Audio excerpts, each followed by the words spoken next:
तो हम लोगों ने भी 19 क्वेश्चंस पहले कर लिए थे। अब अगला क्वेश्चन हम लोग करते हैं, इतिहास से संबंधित। देखते हैं क्या कहता है।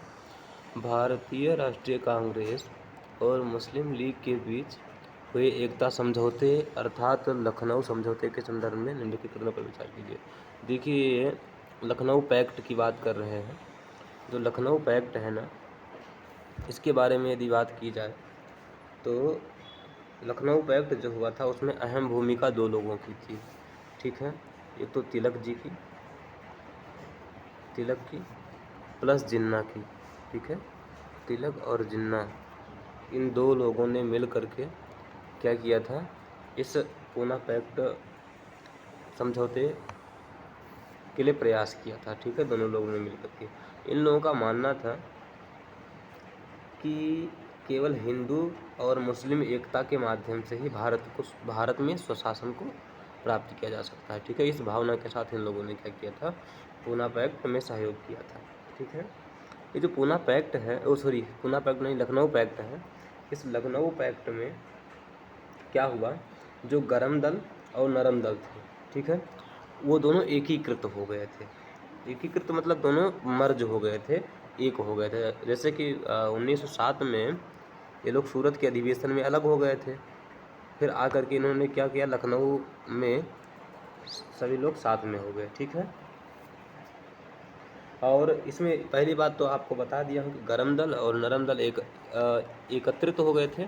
दूसरी बात ये है कि यहाँ पर मुस्लिम लीग के मध्य में और कांग्रेस के मध्य में समझौता हुआ था, ठीक है। क्या हुआ था, कांग्रेस के मध्य में और लीग के मध्य में समझौता हुआ था।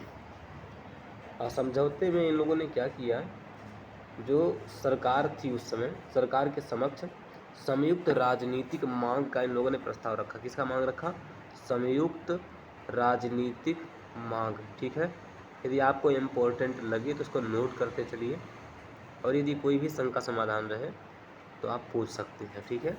सरकार के समक्ष संयुक्त राजनीतिक मांगों का प्रस्ताव किया गया था।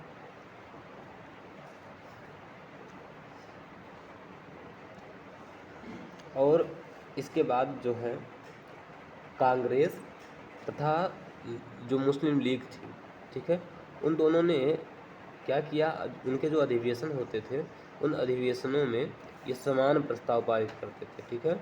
समान प्रस्ताव इनके द्वारा पारित किया जाता था। इन लोगों ने पृथक निर्वाचक मंडल पर आधारित राजनीतिक सुधारों की संयुक्त योजना का प्रस्ताव भी रखा था।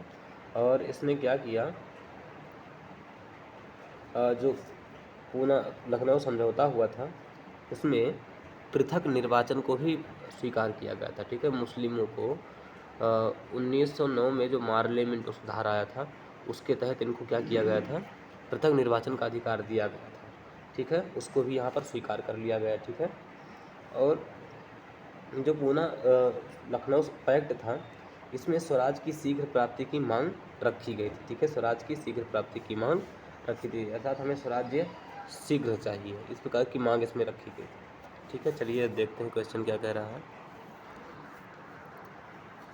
कांग्रेस एवं मुस्लिम लीग दोनों ने राजनीतिक सुधारों की एक संयुक्त योजना प्रस्तुत की, सही बात है। दूसरा, इसमें स्वराज की शीघ्र प्राप्ति की मांग रखी गई।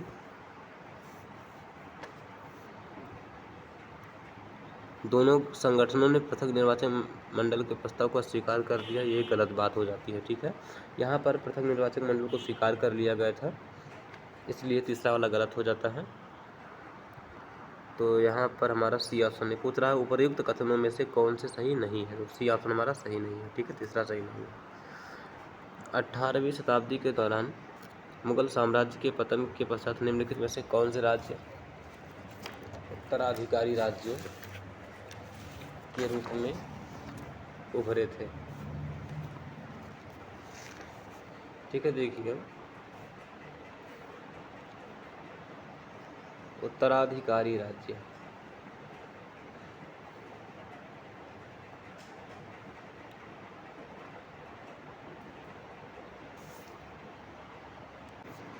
देखिए 1907 में जब औरंगजेब की मृत्यु हो जाती है, सॉरी 1707 में, हम गलत बता रहे हैं आपसे, 1707 में जब औरंगजेब की मृत्यु हो जाती है, उसकी मृत्यु के पश्चात क्या होता है कि जो मुग़ल होते हैं उन मुग़लों का पतन प्रारंभ हो जाता है। ठीक है, इसकी मृत्यु के साथ ही क्या हो जाता है, मुग़लों का पतन प्रारंभ हो जाता है और जो मुग़लों के राज्य थे वो धीरे धीरे कई क्षेत्रीय राज्यों में बंटने लगते हैं। ठीक है, जिनमें से उत्तराधिकारी राज्य एक है। ठीक है, कुछ उत्तराधिकारी राज्य थे, कुछ विरोधी राज्य थे। तो यहाँ पर उत्तराधिकारी राज्य जो थे उस समय मुख्यतः एक तो बंगाल था, बंगाल, अवध, हैदराबाद। ठीक है, बंगाल, अवध और हैदराबाद, ये 3 राज्य क्या थे, मुख्यतः उत्तराधिकारी राज्य थे। याद रखिएगा, बंगाल, अवध, हैदराबाद। बंगाल, अवध, हैदराबाद ये क्या थे, ये उत्तराधिकारी राज्यों में से एक थे। ठीक है, देखते हैं क्वेश्चन क्या कह रहा है। तो देखिए, बंगाल है ही, हैदराबाद है ही और अवध। ठीक है, तो हमारा 1, 2 और 5 ऑप्शन सही है। सी ऑप्शन सही हो जाएगा हमारा।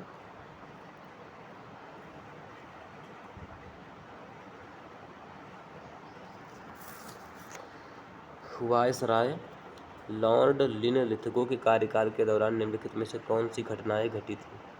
वायसराय लॉर्ड लिनलिथगो,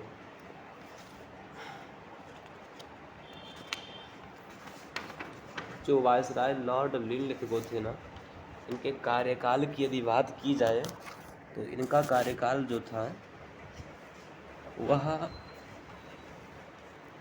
1936 से 1943 तक था। कब से? 36 से 43 तक। इन्होंने 7 वर्षों तक यदि कहा जाए तो 7 वर्षों तक इन्होंने, मतलब ये गवर्नर रहे। ठीक, गवर्नर पद को इन्होंने संभाला और इनके कार्यकाल में बहुत से महत्वपूर्ण घटनाएं हुई थी। जैसे एक राजकोट सत्याग्रह हुआ था। क्या हुआ था? राजकोट सत्याग्रह।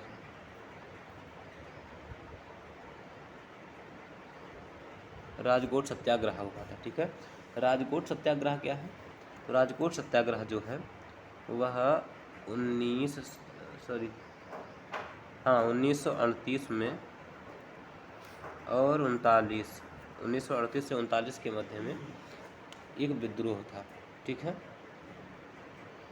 ये जो विद्रोह हुआ था वो राजकोट राज्य की जो रियासत के शासक थे उनके विरुद्ध किया गया था। ठीक है, और जो राजकोट राज्य के शासक हुआ करते थे उनको ठाकुर कहा जाता था। ठीक है, राजकोट राज्य के जो शासक थे उन शासकों को क्या कहा जाता था? ठाकुर कहा जाता था। ठीक है, राजकोट राज्यों के जो शासक थे उनको ठाकुर कहा जाता था। और यह जो विद्रोह था वह किनके विरुद्ध था? तो दमनकारी कराधान। किसके विरुद्ध था? दमनकारी कराधान व्यवस्था।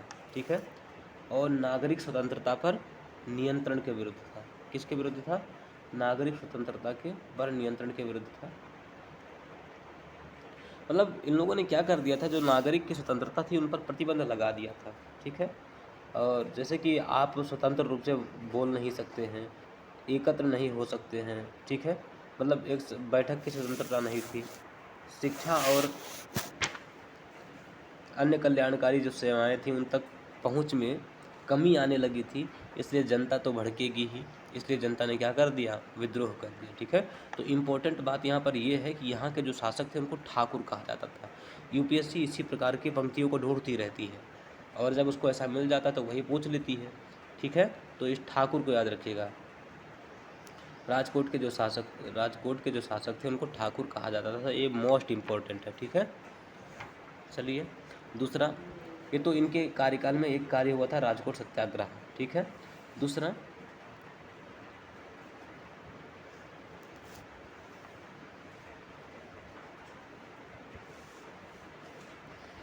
एक विंस्टन चर्चिल जो थे वो इंग्लैंड के प्रधानमंत्री चुने गए थे, ठीक है, 1940 में 1940 में विंस्टन चर्चिल क्या चुने गए थे, ब्रिटेन के प्रधानमंत्री चुने गए थे, ठीक है, विंस्टन चर्चिल। और 1942 में भारत छोड़ो प्रस्ताव पारित हुआ था, ठीक है। 1942 में क्या हुआ था, 1942 में भारत छोड़ो प्रस्ताव पारित हुआ, जिसके आधार पर भारत छोड़ो आंदोलन प्रारंभ हुआ, ठीक है। और भारत छोड़ो आंदोलन जो है, उसी भारत छोड़ो आंदोलन को अगस्त क्रांति कहते हैं, ठीक है, याद रखिए, भारत छोड़ो आंदोलन को ही अगस्त क्रांति कहते हैं। और उसी समय क्या हुआ था, क्रिप्स प्रस्ताव भी पेश किया गया था, ठीक है, इन्हीं के समय में अगस्त प्रस्ताव भी आया था, इन्हीं के समय में। अगस्त प्रस्ताव की घोषणा तो लॉर्ड लिनलिथगो ने ही की थी, तो ये इम्पोर्टेंट है, ठीक है। और द्वितीय विश्व युद्ध भी इनके कार्यकाल में आरंभ हुआ था, ठीक है। द्वितीय विश्व युद्ध जो है इनके कार्यकाल में आरंभ हुआ, किंतु इनके कार्यकाल में समाप्त नहीं हुआ था, वो जा करके समाप्त हुआ 1945 में, ठीक है, 1939 में आरंभ हुआ और 1945 में समाप्त हुआ, ठीक है। तो यदि याद रखा जाए तो ये तो तीनों कार्य तो इनको यहाँ हुए ही है, लेकिन इम्पोर्टेंट चीज़ याद रखिए कि राजकोट सत्याग्रह हुआ था, विंस्टन चर्चिल प्रधानमंत्री बने थे, अगस्त प्रस्ताव, क्रिप्स मिशन और अगस्त क्रांति, ठीक है, और द्वितीय विश्व युद्ध।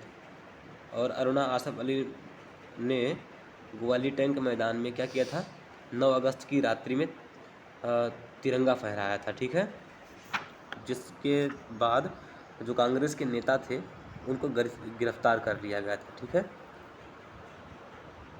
तो ये सब बातें हैं। चलिए, ये तीनों कथन हमारे यहाँ पर सही है, डी ऑप्शन सही हो जाएगा।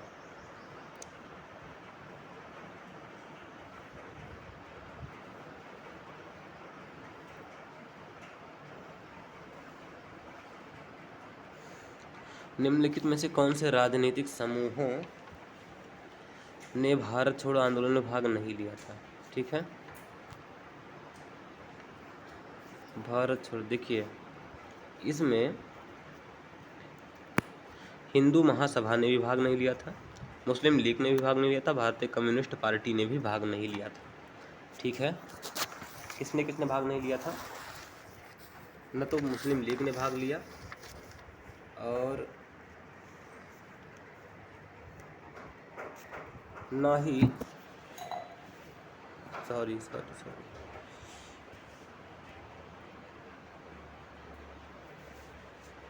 एक मिनट रुक जाइए, न तो यहाँ पर मुस्लिम लीग ने भाग लिया था, न तो हिंदू महासभा ने, और ना ही भारतीय कम्युनिस्ट पार्टी ने, ठीक है। तो अब देखिए मुस्लिम लीग ने भाग क्यों नहीं लिया, यदि इस बात को आप पूछते हैं कि ये बताइए मुस्लिम लीग ने भाग क्यों नहीं लिया था, तो उसके बारे में हम कहेंगे कि ये दरअसल बंटवारा चाहते थे, ठीक है। इनको क्या चाहिए था, पृथक राष्ट्र चाहिए था, ठीक है। तो पृथक राष्ट्र की मांग के साथ इन्होंने अगस्त क्रांति का, ये भारत छोड़ो आंदोलन का समर्थन नहीं किया, ठीक है।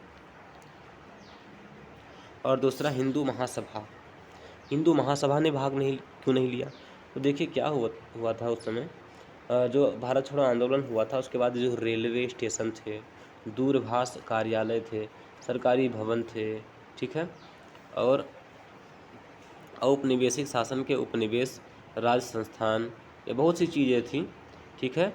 उनको लेकर के बड़े रूप में, व्यापक रूप में क्या हो गई थी, हिंसा शुरू हो गई थी, ठीक है।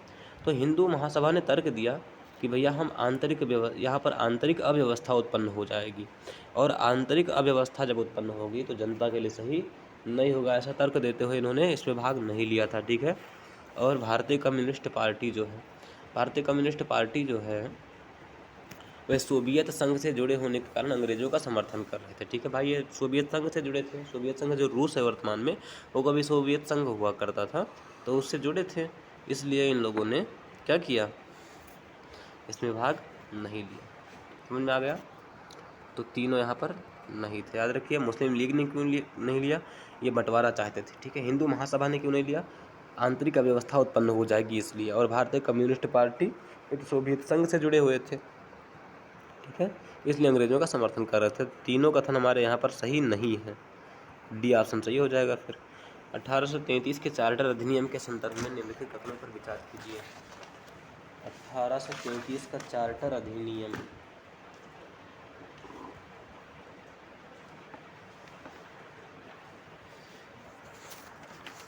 देखिए 1833 का जो चार्टर अधिनियम है,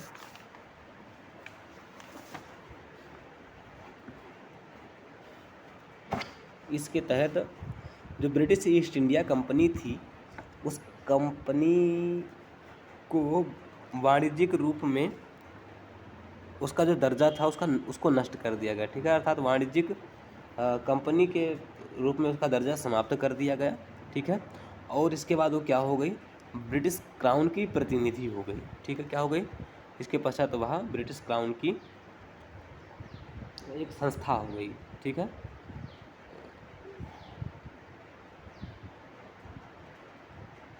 और इसी के तहत जो बंगाल के गवर्नर जनरल थे, ठीक है, बंगाल के जो गवर्नर जनरल थे, ठीक है, फोर्ट विलियम के जो गवर्नर जनरल थे, उनको क्या कहा जाने लगा, भारत का गवर्नर जनरल कहा जाने लगा, ठीक है। फोर्ट विलियम के गवर्नर जनरल को भारत का गवर्नर जनरल कहा जाने लगा, ठीक है। याद रखिए कि उस समय गवर्नर जनरल कौन थे, तो Lord William Bentinck, William Bentinck क्या थे, गवर्नर जनरल थे। और यूपीएससी इस प्रकार से भी प्रश्न पूछ सकता है कि भारत के प्रथम गवर्नर जनरल कौन थे, ठीक है। तो याद रखिए इनका नाम क्या था, लॉर्ड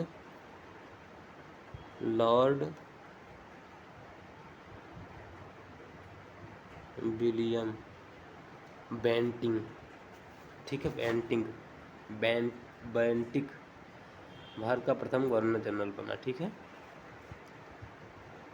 और जो गवर्नर जनरल परिषद थी, उस गवर्नर जनरल परिषद में एक विधि सदस्य की भी नियुक्ति की गई थी, ठीक है। किसकी नियुक्ति की गई थी, एक विधि सदस्य की नियुक्ति की गई थी।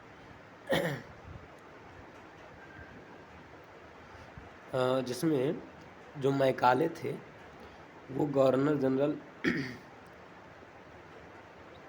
के प्रथम सदस्य थे, ठीक है, प्रथम विधि सदस्य थे। और 1833 के अधिनियम के तहत जो कंपनी का चाय और चीन के साथ व्यापार पर एकाधिकार बचा हुआ था, ठीक है, चाय और चीन पर जो इसका व्यापारिक एकाधिकार बना था उसका समाप्त कर दिया गया। और इसके साथ ही क्या कहा गया कि कंपनी के ऋणों का भुगतान भारत सरकार द्वारा वहन करने का भी प्रावधान किया गया था, ठीक है। जो कंपनी ने ऋण ले लिए थे, उन ऋणों का भुगतान भारतीय राजस्व से दिया जाएगा, प्लस जो कंपनी के शेयर धारक थे, उन शेयर धारकों को 10% वार्षिक लाभांश का भुगतान भी भारत सरकार को ही करना था, ठीक है। चलिए देखते हैं क्वेश्चन क्या कह रहा है। इस अधिनियम ने ब्रिटिश ईस्ट इंडिया कंपनी का भारत में एक वाणिज्यिक अभिकरण के रूप में अस्तित्व समाप्त कर दिया था, एकदम कथन सही है। दूसरा, इस अधिनियम में कंपनी के ऋणों को भारत सरकार द्वारा वहन किए जाने का प्रावधान किया गया है, ठीक है, सही बात है, सी ऑप्शन सही हो जाता है एकदम।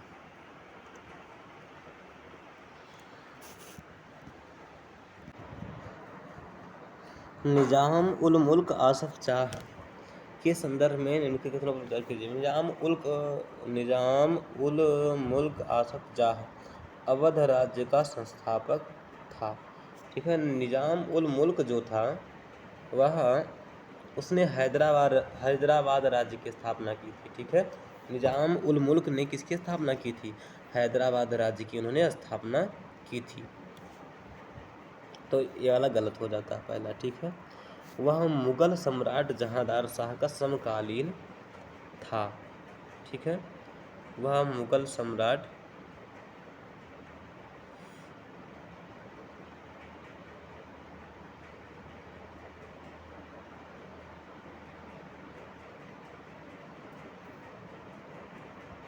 वह मुगल सम्राट जहांदार शाह का समकालीन था।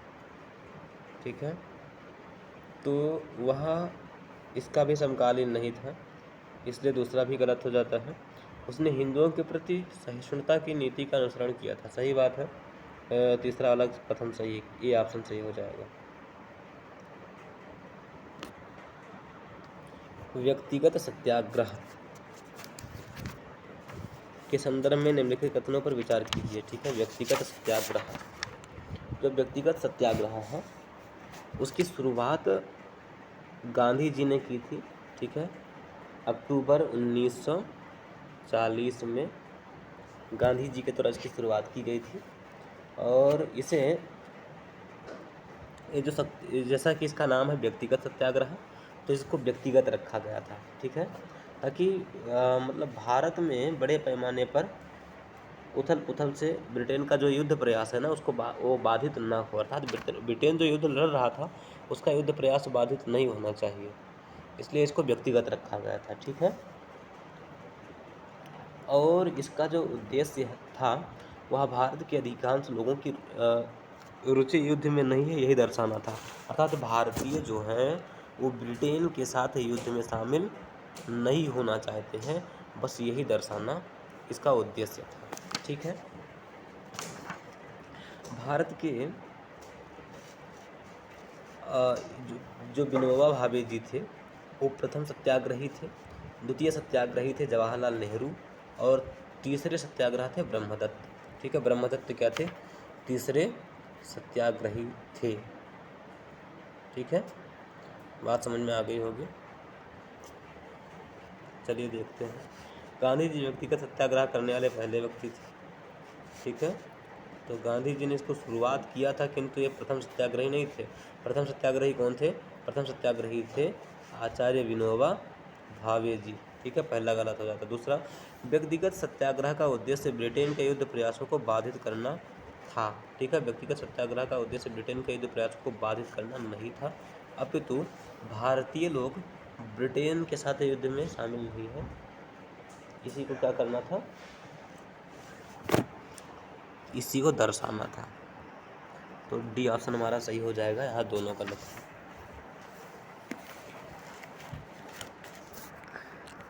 अच्छा, उपयुक्त कथनों में से कौन सा सही नहीं है? सही नहीं पूछ रहा तो सी ऑप्शन सही हो जाएगा। ठीक है, दोनों कथन नहीं सही है।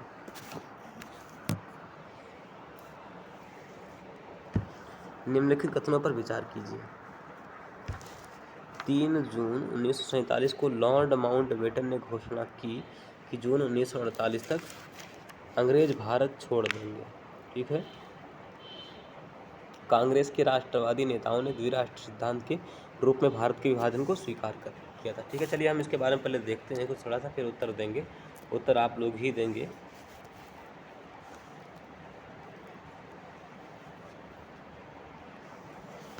देखिए, फरवरी 1947 को ब्रिटेन के प्रधानमंत्री, ठीक है, कौन थे? क्लीमेंट एटली थे।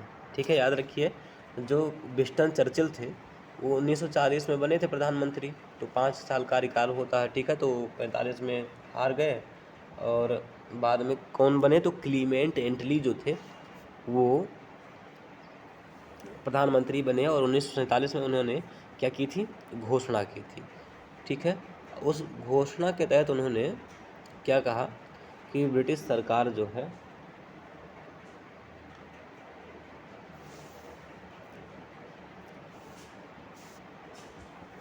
जून 1948 तक भारतवासियों को सत्ता सौंप देंगी। ठीक है, और भारत छोड़ देंगे। क्या कहा कि ब्रिटिश सरकार जून 1948 तक भारत छोड़ देगी और भारतवासियों को सत्ता सौंप दिया जाएगा। ठीक है,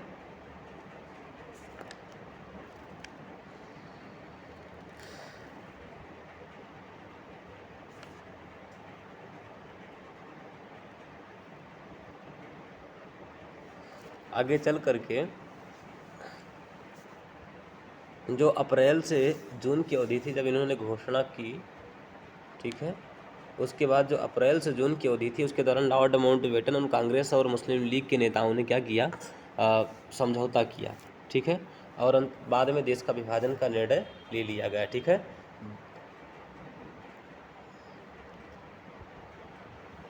देखिए, जो जिन्ना थे उन्होंने प्रत्यक्ष कार्यवाही का दिवस की घोषणा की थी, जिसके परिणाम स्वरूप क्या हो सकता था, बहुत सारा रक्तपात हो सकता था। अतः जो नेता थे उन नेताओं ने बड़े पैमाने पर रक्तपात से बचने के लिए क्या कर लिया, भारत के विभाजन के लिए सहमत हो गए, ठीक है। किंतु उन्होंने द्विराष्ट्र का जो सिद्धांत था, उस द्विराष्ट्र के सिद्धांत को इन लोगों ने स्वीकार नहीं किया था, ठीक है। देखते हैं 3 जून 1948 को लॉर्ड माउंटबेटन ने घोषणा की कि जून 1948, ठीक है। ये जो घोषणा थी, इसको अभी आपको मैं बता दिया हूँ किसने की थी। इसकी घोषणा क्लीमेंट एटली ने की थी, न कि लॉर्ड माउंटबेटन ने। पहला गलत हो जाता है, ठीक है। दूसरा, कांग्रेस के राष्ट्रवादी नेताओं ने द्विराष्ट्र सिद्धांत के रूप में भारत के विभाजन को स्वीकार कर लिया, गलत, ठीक है। उपरोक्त समय से कौन से सही है, ठीक है, एक को नहीं सही है, तो सी ऑप्शन सही हो जाए, डी ऑप्शन सही हो जाएगा।